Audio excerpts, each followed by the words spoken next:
Welcome back, viewers. In the middle of Israel's renewed attacks on Hamas, Gaza witnesses growing outbursts of anger against the terror group. People of the Hamas-ruled enclave are holding protests against Hamas, demanding their immediate removal. It seems Hamas is fast losing legitimacy in the eyes of the people it claims it is fighting for. Take a look at this report for more. Israeli Defense Minister Israel Katz has appealed to the residents of Gaza to protest against the Hamas rule. Referring to protests organized by the Beit Lahia residents in northern Gaza demanding the removal of Hamas, he urged residents of Gaza should also demand the same.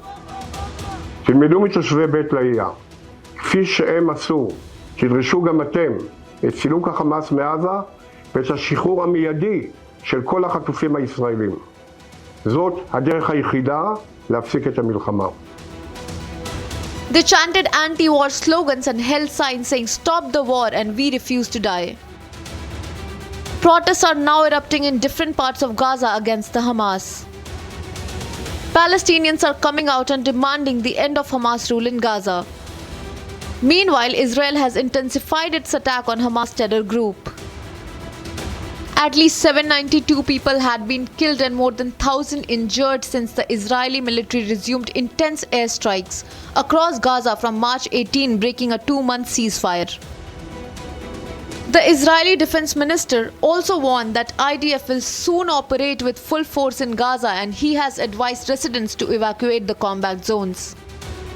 תושבי עזה, בקרוב יפעל צה"ל בעוצמה באזורים נוספים בעזה, ואתם תדרשו להתפנות למען הגנתכם מתוך אזורי הלחימה.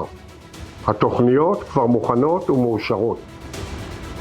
Since the resumption of the war, Israeli Defense Force have taken down more than 150 Hamas terrorists and members of other terror groups.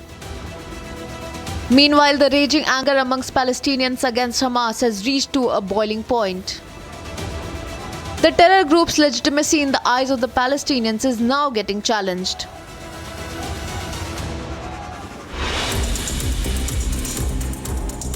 Getting you some more updates coming in on Republic TV. Starting off with what is happening, NATO Secretary General has now appealed for unity as European nations scale up their armed forces and defense industries after US warned that Europe must take care of its own security in future. NATO was formed 76 years ago to provide stability in Europe, a guarantee underwritten by the United States, but the Trump administration says America's security priorities now lie nation on its own borders.